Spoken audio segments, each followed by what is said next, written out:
for former misgivings and omissions. We ply our trust once more to see what then the Chela holds in store as commitment to the fiery will and support of destiny, God's will. Measure for measure we stand. We assess the strength and will not commit to weakness or the disobedient ones. Our strength, our life, our plan. Some miss the eye of Moria by not looking. Others too dense to see at all. Pass on through as though the Master were not standing in the way. I chide the ignorant ones, for ignorance is not a state that need remain. So much given with so little return. The karmic board demands more, and I present a standard which you ought to have presented to yourselves. Failing to perceive the level of initiation, you walked under instead of leaping over the bar. Who then will count the winner in the race? Who does not take his place with those who know the rules and play them to the fullest for the win?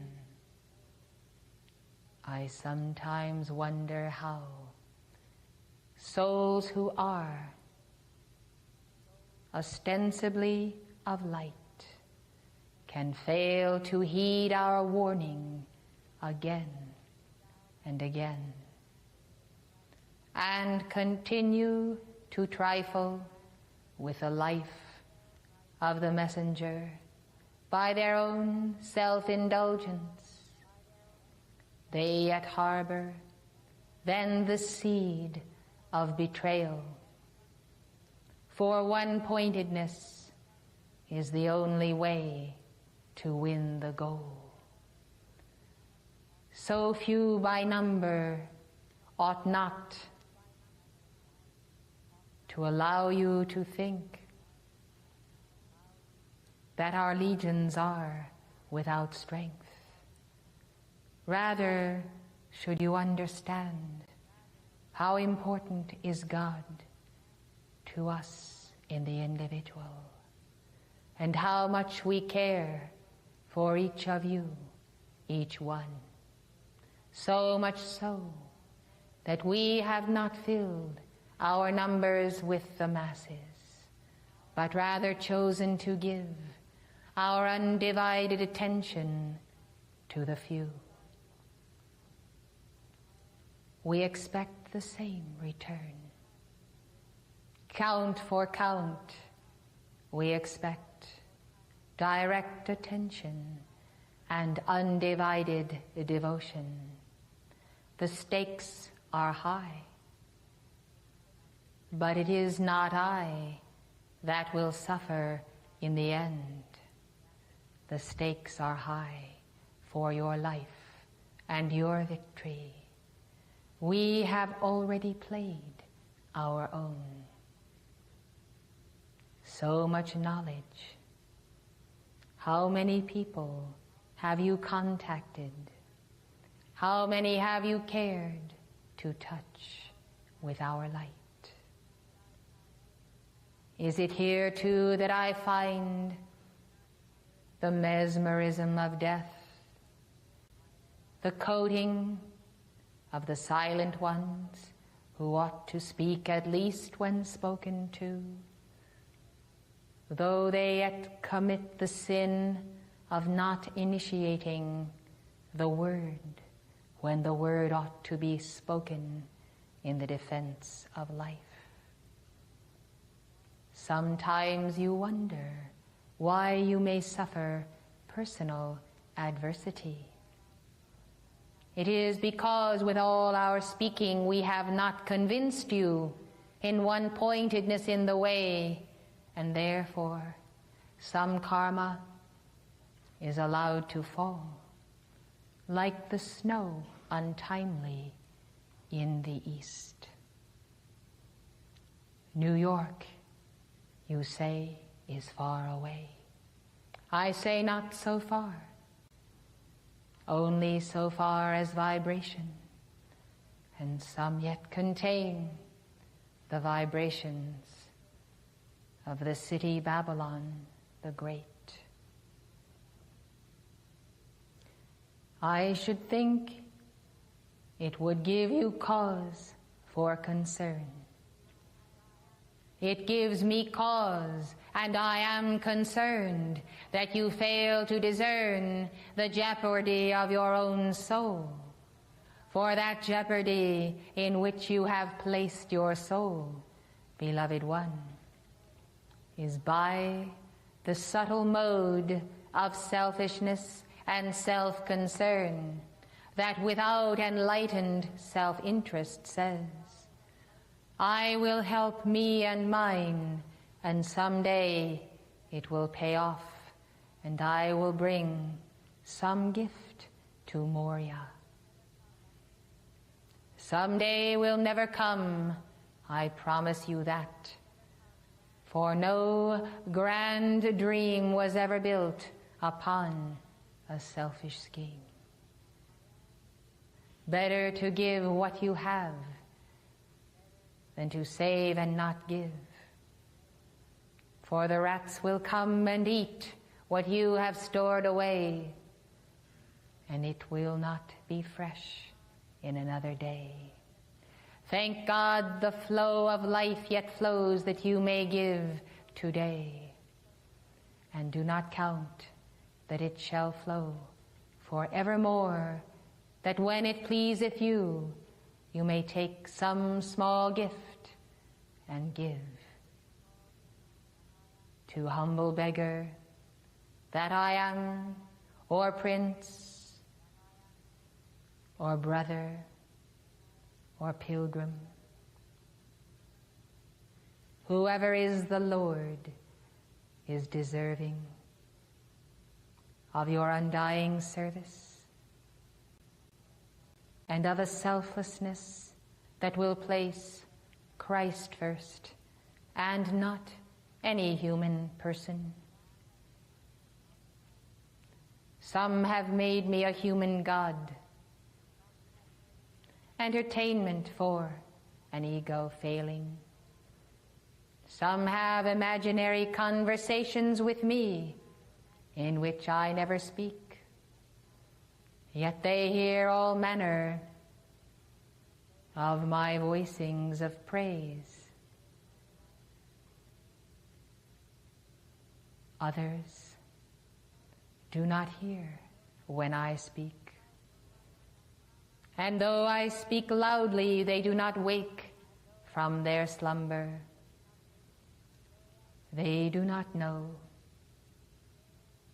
when I speak through the messenger, and therefore they disregard sometimes the sweetest or the most profound suggestion, so gently laid before their fare that they could scarcely guess that Moria has passed their way.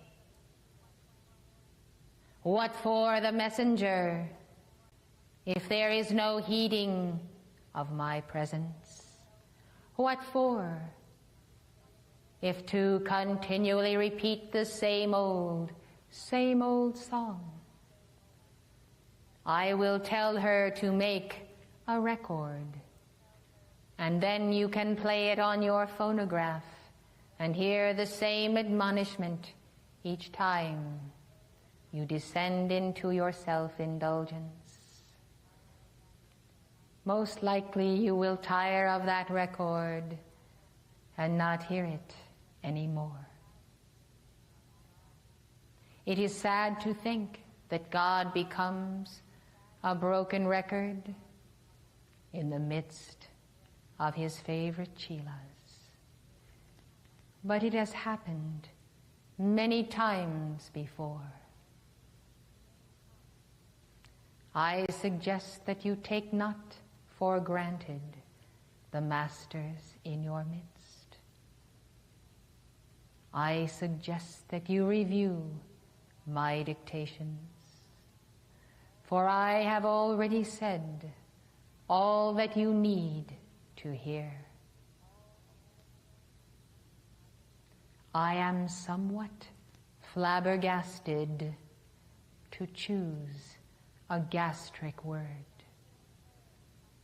for in me something turns to see a Chila of many years require the most basic instruction, the most fundamental rebuke, when the law is clear and plain. You know not what you waste. You know not that of which you deprive yourselves when you try us to the nth. And those of you who have eyes to see ought not to allow these self-indulgent ones to daily and continually present themselves to us before the messenger, and therefore, as the law requires, the Guru then must deal with simpletons. At least send the wisest among yourselves, if you would have the cup of wisdom filled with the deliberations of our council. When you are more concerned to show how much weight you have lost to the messenger than to praise the Lord and to be gracious in the presence of Uriel, you ought to depart for a season and hang your head in shame for such an outrage. You have not seen the messenger in years. Have you nothing else to say except see how much weight I have lost? Indeed. Shall we subject the entire brotherhood to such inanities when the world crumbles before you? Are you also blind as all your peers? You ought not to be comforted that a messenger is in your midst. It will do you no good at all unless you have the inner resolve, unless you imitate the virtue of the saints. None can save you. None can carry you anywhere. If Jesus Christ did not take you to heaven 2,000 years ago, do not expect the messenger to perform it today. You know not the price she has paid. Therefore, do not judge. You have no idea of the levels of consciousness or the inner service ongoing. You ought to fast and pray that the Lord Christ will send you the eye salve, that your vision might be clear, and that you might establish co-measurement with your God.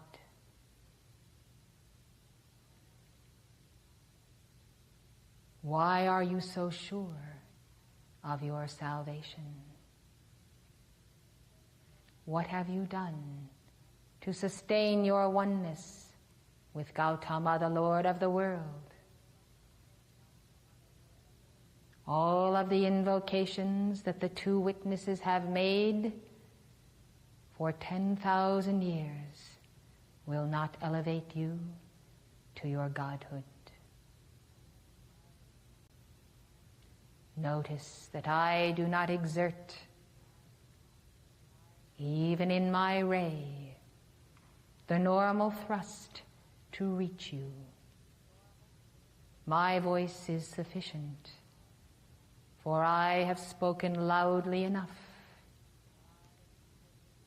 And you have not danced the dance of children, nor of Shiva, nor of the sage. But somehow I think you have received too much of Moria, too much of the constancy of our word and our message. In the same manner, some are entertained with their own self-immortality. Often the folly of youth, no concern that all things of this world pass away in due course. Blessed hearts, consider. The stakes are very high. The dangers are very great. Beyond this, we do not speak, for we have already spoken, and still you pipe your tunes, but we do not dance. Would to God that you should be as some devotees of the East, who in a lifetime may receive a single crumb from our table, and with this they make sacrifices unheard of, and their progress on the path is great, without any gift of violet flame or any vision of the ascension.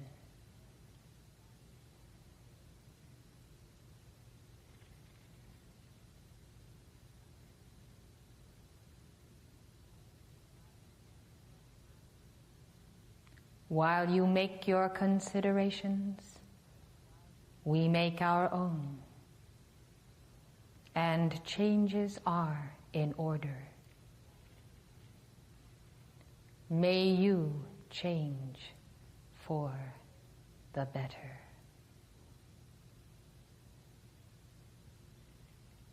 I take my leave of you, that in the silence of your own temple you might discover my absence. And then perhaps seek me and find me as I truly am.